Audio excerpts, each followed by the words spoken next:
The divorce papers slid across the lacquered surface of the lawyer's desk like a final insult.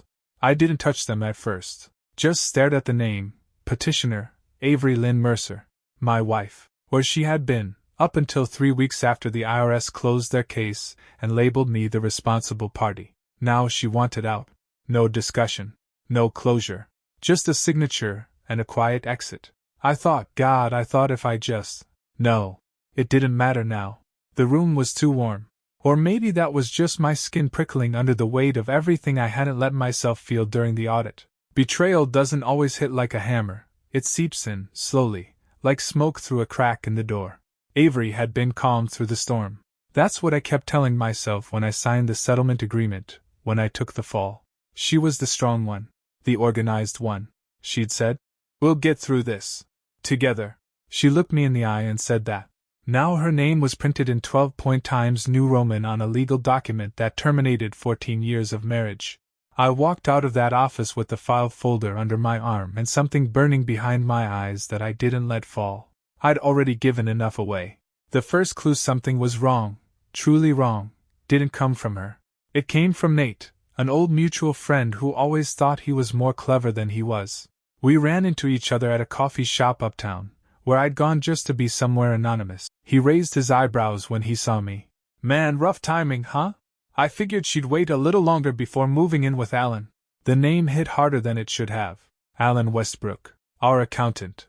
Her trusted accountant. The man she'd vouched for when she insisted our business finances needed professional help. The man who'd helped prepare the documents I'd signed, the ones that sank me with the IRS. I kept my tone level. What do you mean, moved in? Nate blinked, realizing too late that he'd stepped into something deeper than he intended. I mean, I assumed you knew. She's been staying at his place. Since, probably even before things wrapped up with the IRS. I thanked him and walked away before my hands did something I'd regret. It wasn't just that she was with someone else. It was the timing. The cleanliness of it. Like it had been mapped out. Like I'd played the part of the fool in a script I never saw. And for the first time since this whole storm began, I started to wonder if Avery hadn't just let me take the fall. What if she'd planned it? I used to believe stress brought people closer. That when a marriage got tested, truly tested, it was like steel in the fire. Come out forged stronger. I held on to that belief long after it stopped being true. The cracks didn't show all at once. They almost never do. They form under the weight of late nights and tense conversations, financial strain, the 1,000 small decisions you tell yourself don't matter until one day they're the only things that do. We ran a joint design firm, residential interiors, mid-market clients. It was always a grind, but 2 years ago the margins started slipping. Projects dried up, clients ghosted halfway through payments, subcontractors raised their rates without warning. I was scrambling to stabilize us, but Avery stayed calm. Too calm, in hindsight. She said the problem wasn't the business, it was our books. Said we needed someone professional to clean things up, maximize deductions, maybe reclassify expenses. And she had someone. Alan Sharp, she told me. He's worked with creatives. He'll understand the way we run things. The first time I met him, Alan Westbrook wore a deep navy suit and a knowing smile. He carried himself like someone who already had your secrets. I didn't like him, but I wanted to trust Avery. She was always better at logistics than I was. I handled the creative. She made the numbers work. Alan talked fast and used words like pass-through structuring and retained depreciation loss, with the casual confidence of someone who didn't need to explain himself. I nodded along. I signed the engagement letter. I signed the restructured filings. I signed the revised payroll forms. I kept signing. Every document came in neatly labeled folders. Avery would leave them by my side of the bed at night. Just a monthly, she'd say, brushing her teeth in the ensuite while I flipped through pages I barely understood. It's all what we talked about. Sometimes I hesitated. A line item would feel off, a number too round, a payment too large. But every time I brought it up, she soothed me. Alan double-checked it. He's a hawk about this stuff. We're fine. And I wanted to believe her. God, I needed to. We were in it together. That's what I kept telling myself. There was a moment, though. One of those memories that you don't realize is radioactive until much later, when you replay it and realize it was the moment before the blast. We were out to dinner. Not a fancy place, Just a neighborhood spot with stiff martinis and a worn leather booth we always asked for. She looked tired. Not worn down tired, but tight. Polished. Like someone holding something in. She reached across the table and squeezed my hand. Whatever happens, she said, we'll be okay. I remember frowning. What do you mean, whatever happens? She laughed too quickly. I just mean the audit. The downturn. All of it. You and me? We're solid. I wish I'd pressed her more. I wish I'd asked why she said it like that, like she already knew something was coming and I didn't. But I didn't want to spoil the moment. I just nodded and told her I believed her. Weeks later, we got the letter from the IRS. A compliance review request. Nothing major at first, just documentation. Normal, Alan said. Happens all the time. Then the questions got more detailed. They wanted receipts. Line item clarification. Justifications for asset depreciation we'd listed the year before. Alan kept the emails flowing. Avery kept telling me not to worry. When I asked why they were suddenly so interested in our 1099 filings, Alan brushed it off. You guys have a hybrid operation. They're just trying to figure out where the labor expense ends and the business use begins. The night before we got hit with the formal audit notice, I found Avery awake on the couch. The TV was off. She wasn't reading. Just sitting, like she was waiting for something. I sat down next to her. She didn't look at me. We'll be okay, she said again. The exact same tone. The exact same rhythm. I didn't answer. Looking back, I think part of me already knew. I just hadn't let myself look too closely yet. The audit escalated faster than Alan claimed it would. First came the emails, formal, clipped, and cold. Then the phone calls. Then the meetings. The IRS didn't just want explanations anymore. They wanted accountability. I sat across from a federal auditor in a cramped downtown office with a view of a brick wall, explaining why certain expenses looked like personal purchases. Why our declared income for 2 consecutive quarters dropped by nearly half while our vendor payments rose. I remember the way she clicked her pen while I stumbled through my answers, sweat pooling at the base of my neck despite the overactive air conditioning. Alan was late to that meeting. Showed up in a blazer too sharp for the setting, reeking of cologne and certainty. We'll clean this up, he told the agent. They're a creative operation. Sometimes their documentation lags behind. Nothing malicious. He smiled at me like we were in on the same joke. Avery didn't come to that meeting. She said she had to be at the office. You'll do fine, she texted. You're good under pressure. I wasn't. Not then. A week later, we received a notice of proposed adjustments. The dollar amounts made my vision blur. That night, Avery poured 2 glasses of wine and sat me down like she was breaking up with a dog she didn't want to put down. This is survivable, she said, placing the documents in front of me. Alan says if we settle before they file formal charges, we can keep it civil. Avoid any criminal implications. I flipped through the papers. Settlement agreement. Statement of responsibility. It was all phrased carefully, strategically. The liabilities rested with me. The implications were spelled out just enough to be terrifying but vague enough to give hope. I stared at the last page. My name. The signature line. I looked up at her. Why me? She didn't flinch. You're the managing partner. You signed the checks. The filings came from your business email. Because Alan set them up that way. He only used the information you both gave him. The logic looped itself like a noose. I felt it tightening. I wanted to believe she was trying to protect us. That this was the cleanest way out for both of us. But the way she said you kept echoing. I signed. Of course I did. I thought it was sacrifice. I thought she'd done everything she could and that this was her last resort. The settlement hit hard. Fines I couldn't afford. Tax penalties that wiped out our business account. Public shame in industry circles. Vendors quietly dropped us. Clients ghosted. The LLC folded within weeks. I told myself she was grieving the loss too. That's what I believed when she stopped sleeping in our bed and started leaving early in the mornings without saying where she was going. One night, I came home late, half drunk, if I'm honest, and found her already in bed. She didn't turn when I entered the room. I stood there, in the doorway, waiting for her to say something. Anything. She just shifted under the covers and pretended to sleep. 4 days later, I came back from a meeting with a potential consulting client and found an envelope waiting in the mail. Certified delivery. Divorce papers. No note. No conversation. Just a legal severing of everything I thought we built. The same hands that had placed those folders on my nightstand, the same voice that said, "We'll be okay," had just filed to walk away from the wreckage she claimed we'd weather together. At first, I thought maybe it was delayed grief, that she was overwhelmed, that she needed space. But then I remembered something, an offhand comment she made during the settlement meeting, something about worse things than being solvent and divorced. At the time, I thought she was joking. Now, it sounded more like foreshadowing. The next week, I signed the preliminary response papers. My attorney asked if I wanted to contest the grounds. I said no. I wasn't ready to fight yet. Not because I forgave her, but because I still didn't know how deep the damage went. I was starting to suspect that the audit hadn't been the beginning of our end. It might have been the middle. It wasn't one big thing that snapped me awake. Just a small, stupid moment, standing in the garage, staring at the tool cabinet. She used to hate that cabinet. Said it made the garage look cluttered. But I'd built it myself, back when the business was just gaining traction. One of those weekends we spent listening to classic rock and drinking cold beer while she read aloud invoices I hadn't sent yet. She'd promised to paint it a cheerful color, said it needed a woman's touch. She never painted it, just kept talking about how it needed to go.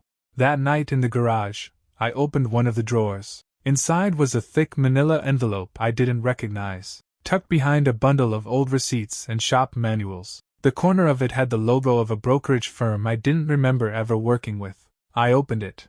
Inside were 2 quarterly statements addressed to her, just her name, no joint account, showing transfers from a business account I thought had been closed 6 months earlier. Not huge amounts, but not pocket change either. Enough to raise the hair on the back of my neck. I didn't confront her. She was already out of the house by then, staying, wherever she was staying. I didn't even have confirmation it was Alan yet. Just Nate's offhand comment, and my gut tightening like a fist. Instead, I called in a favor. My old college roommate, Wes, worked in mid-level security for a firm that did digital asset tracing. Not the kind of guy you call when your marriage is falling apart, but exactly the guy you call when you start wondering if your signature's been showing up in places it shouldn't. He owed me one. I didn't tell him everything, just enough to make him curious. "Look for anything weird with our accounts," I said. "Any personal withdrawals linked to Avery after the audit started. And if you find any offshore markers, shell accounts, Cayman stuff, flag it." He whistled low. "You think she's skimming?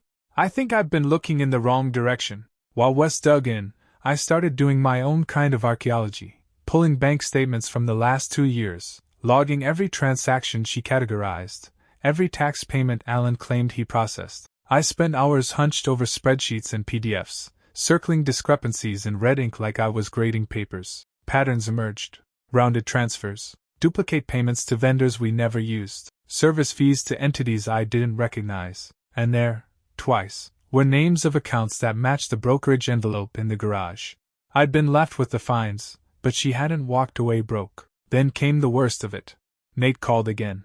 This time sober, more serious. "Hey, listen, I wasn't gonna say anything, but since she filed, you should probably know. She and Alan? That didn't start after you split. I saw them together at a hotel bar in Midtown, months ago. Thought it was business until they kissed." He waited for me to say something. I didn't. My hands were steady. My voice was calm when I thanked him. But inside, something broke clean. Not with fury. Not with grief. With clarity. She hadn't just walked away. She'd been walking away for a long time. She just needed me to be the one left holding the bag when she did, and I had handed it to her. The next morning, I opened a new spreadsheet. Named it Reclamation, all caps. No emotions, just data, just facts. If she wanted to move like a thief in daylight, I would move like a ghost at night. Every move from that point on was calculated. I moved cash into a trust in my brother's name. I changed passwords. I pulled every bank authorization and revoked shared access. I called our old lawyer, not the one handling the divorce, the one who helped us set up our business entity, and asked him to quietly review every operating agreement she and Alan had touched. And when Wes called back, his voice was lower than usual. "You were right," he said. "She and Alan started funneling money 6 months before the audit. Looks like it was done through a shell LLC in Belize, linked to an old vendor name you guys hadn't used in years. Routing chains are messy, but your joint business account was the source." I asked him to send everything. Every screenshot. Every ledger. Every name. Then I leaned back in my chair and stared at the ceiling of my office. My throat was dry. My fingers hurt from clenching the pen. I wasn't the victim anymore. I was the survivor. And I had just picked up the first sharp edge of what she thought she buried. Once I had the trail, it all came undone faster than I expected. Wes's data dump was methodical: spreadsheet cross-references, metadata trails, time-stamped server logs. He walked me through it like a detective walking a grieving husband through a crime scene. Because that's what it was. 6 months before the IRS audit even began, Avery and Alan had started setting up what looked like innocuous vendor accounts under the names of dormant contractors. The trick was subtle: small transactions from our business account, just enough to seem like payments for minor services. But those funds were being rerouted to a trust account in the name of a Belize-based entity I'd never heard of. What hit hardest wasn't the amount, it was the intention. This wasn't a panicked embezzlement during a crisis. This had been planned, modeled, executed quietly and slowly. They didn't just let me take the fall, they spent a year preparing to make sure I would. I pulled out the manila folder again, the one I found in the garage. I hadn't noticed it before, but tucked behind the statements was a notarized document with my signature. A personal guarantee on a loan, one I didn't remember signing. The loan had been used to shift a large amount of home equity into a private real estate trust. The trust's beneficiary? Avery Lynn Mercer. The date on the document? 4 weeks before the IRS notice arrived. Right when I started staying late at the office trying to salvage our client relationships. I sat there, heart thudding, reading and rereading my own name on a contract I never laid eyes on. The notary seal looked official. The signature? Mine. But something about it was off, slanted, too clean. I pulled up an old lease I had signed, placed the two side by side. The forgery wasn't even good. It was confident. Whoever did it knew no one would question it. That's when I made my second call, to a forensic document examiner, then a third, to a contact in the DA's financial crimes unit I'd met at a conference years back. Just a what-if scenario at first, but I could feel the ground shifting. She hadn't just framed me for a financial collapse. She'd stolen the house from under my feet, paper by paper, forged seal by forged seal, and walked away holding the deed and my reputation in the same hand. And I remembered something Alan said once, back when he first joined our circle, still playing the charming numbers guy. Paper hides sins better than silence. I thought he was joking. I started pulling building permits, tax reassessments, anything tied to the house. That's when I saw it, filed under the trust, now legally separate from our marital assets. She'd even applied for a property tax exemption under a small business provision. She hadn't just taken the house, she'd turned it into a shielded asset. My own home had become enemy territory. The trust was registered through a law firm in Charleston. I called under a fake name, pretending to be a buyer interested in how the trust operated. The assistant was polite, efficient, and completely unaware of what she'd confirmed for me. The trust had been active for over a year, and all documentation had been handled in partnership with our client's accountant, Alan again. He didn't just help her hide money. He helped her steal legal ownership of my house using a fake signature and a complicit notary. I sat in the dark for a long time that night. There are moments when grief folds itself into something else. Not rage, not revenge, just a kind of focused fury, a new organ inside you, humming quietly, always burning. I wasn't just going to confront her. That would be too kind. I was going to dismantle everything she'd built on my name, piece by fraudulent piece. I met with a civil attorney the next day, laid out the shell entities, the offshore accounts, the forged signature, and the stolen equity. Then I brought in the forensic examiner. They confirmed my suspicion. The signature on the trust transfer wasn't mine. The notary stamp belonged to someone who hadn't worked in the state for 3 years. It was an old digital seal copy-pasted from a public PDF. It was enough to open a fraud investigation. Enough to start legal proceedings not just in civil court, but potentially criminal court. I didn't want vengeance. I wanted exposure. I wanted them to know they'd chosen the wrong man to betray quietly. I filed everything through my attorney. The IRS was contacted.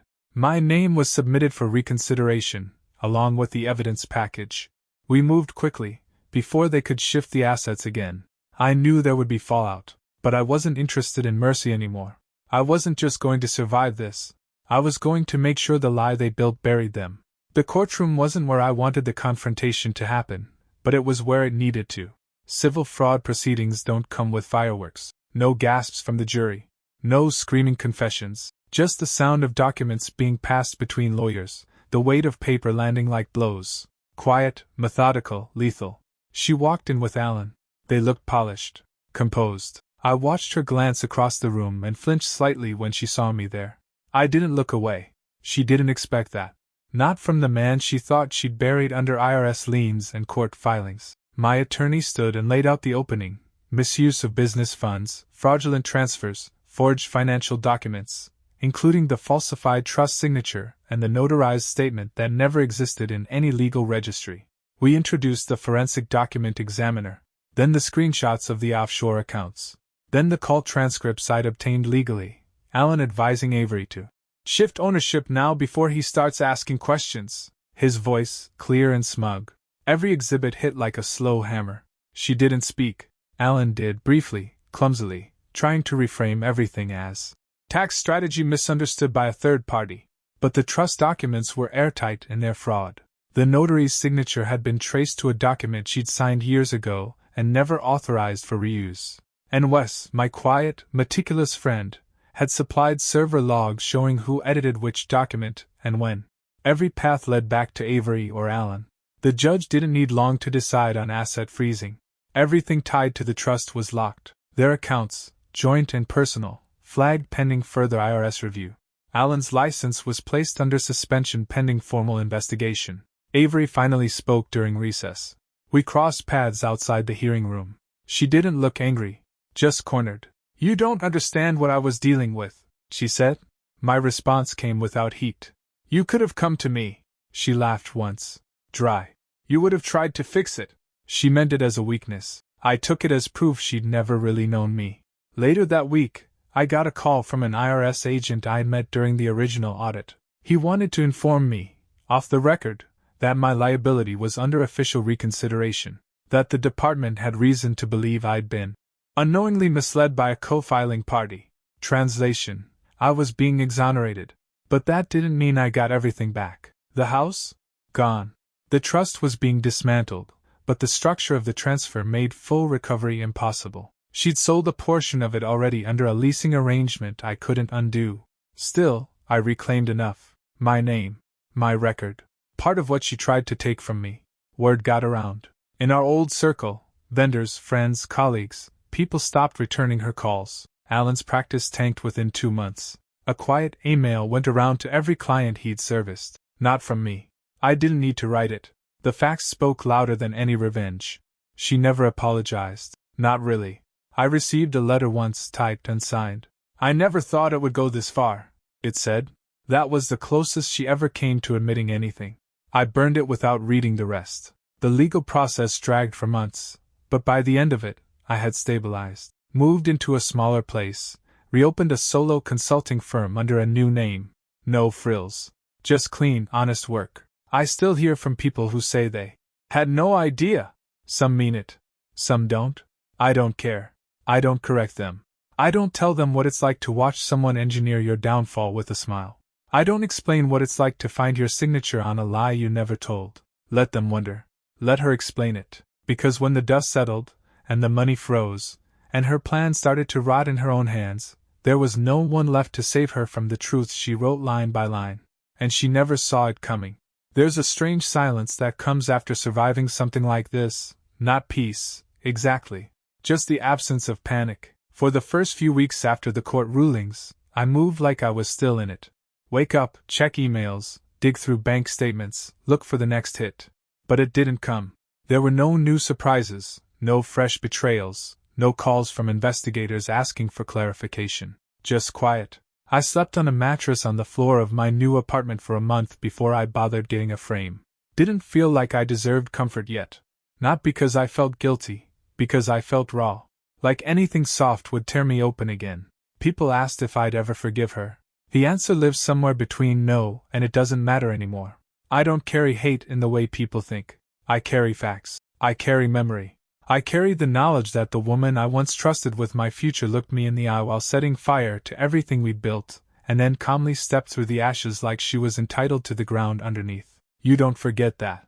But you can outgrow it. Rebuilding wasn't dramatic. It was small decisions, saying no to new partnerships that felt too quick, saying yes to boring, steady work, rebuilding my credit, one exhausting phone call at a time, taking meetings without flinching when someone brought up the audit, because now I had the paperwork that proved exactly where the fraud lived, and it wasn't with me.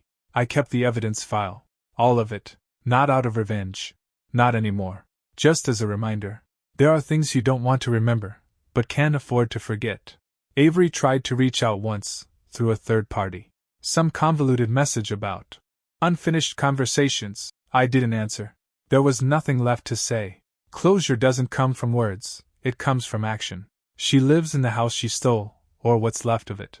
I hear from mutual friends that her lifestyle's changed. Quiet dinners instead of events. Different car. More guarded.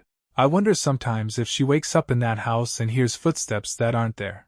Alan's license is still suspended. He's consulting independently, which is code for struggling quietly in back office gigs he used to look down on. Good. As for me, I don't date yet. Not really.